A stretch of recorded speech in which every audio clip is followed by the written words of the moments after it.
ज्योतिष अति प्राचीन है और इसे वेदों का नेत्र कहा गया है। जिस प्रकार शरीर में नेत्र प्रधान होते हैं, उसी प्रकार ज्योतिष शास्त्र वेदों में प्रधान है।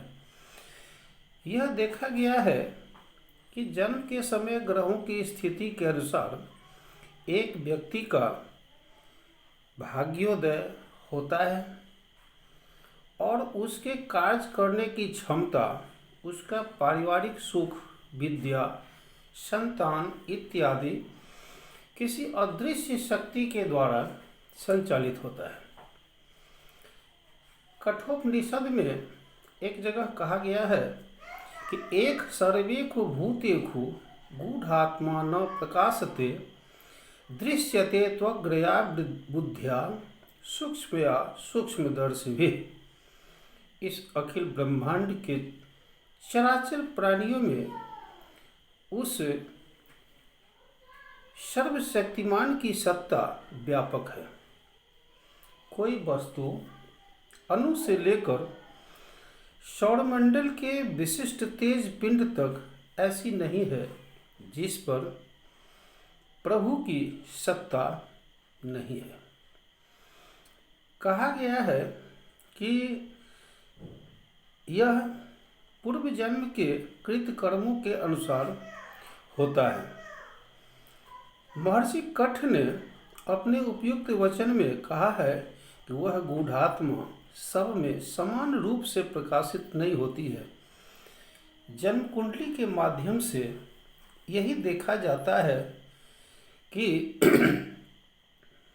आपके अंदर किस रूप में और किस सीमा तक वह गूढ़ात्मा प्रकाशित हो रहा है।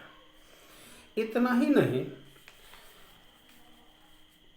कलौ पराशरी मता, कलौ चंडी महेश्वरों के सिद्धांत से भी कलयुग में स्थिति परिस्थिति को जानने के लिए ज्योतिष शास्त्र का उपयोग किया गया है।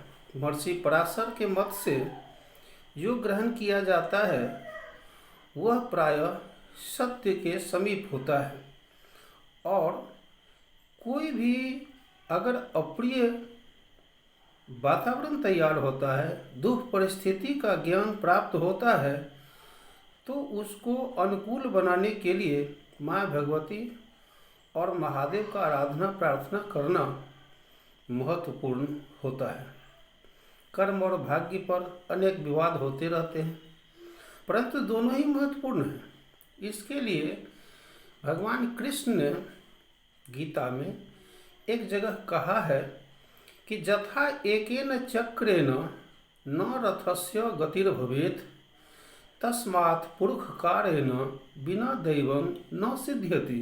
अर्थात गाड़ी के दो चक्का से कम होना संभव नहीं है। हम यहाँ पर दो चक्के का ही बात करते हैं। दो चक्का चलने पर ही रथ आगे बढ़ता है। इसलिए अर्थोपार्जन हेतु एक चक्का कर्म करना चाहिए, दूसरा चक्का धर्म है, जिसको लेकर हम सुरक्षित, स्वस्थ, दीर्घायु बनने हेतु धर्माचरण कर अपने जीवन के गंतव्य स्थानों तक ले जाने में समर्थ होते हैं। गीता में श्री कृष्ण कर्मणा कर्म निर्हार शब्द भी कहा है, अर्थात अच्छे कर्म से ही दुष्कर्म का फल नष्ट होता है। महर्षियों ने जप होम चिकित्साद्यै बाल रक्षांग ही कारयेत शब्द भी कहा है। यह महर्षि चरक का कथन है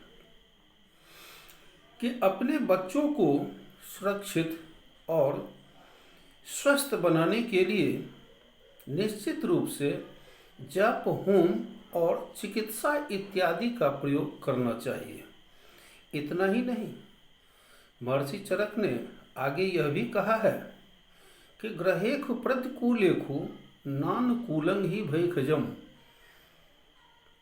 अगर ग्रह प्रतिकूल हो तो मैंने पीछे जितना रोगों का दवाई बताया है वह सभी दवा नष्ट हो जाएगा। इसलिए प्रत्येक मानव जीवन को ज्योतिष द्वारा जानकारी कर अगर कोई अप्रिय अस्वस्थता या कोई घातक बनता है तो उसको अनुकूल बनाने के लिए हम प्रयत्न करते हैं और शांति जीवन प्राप्त करते हैं।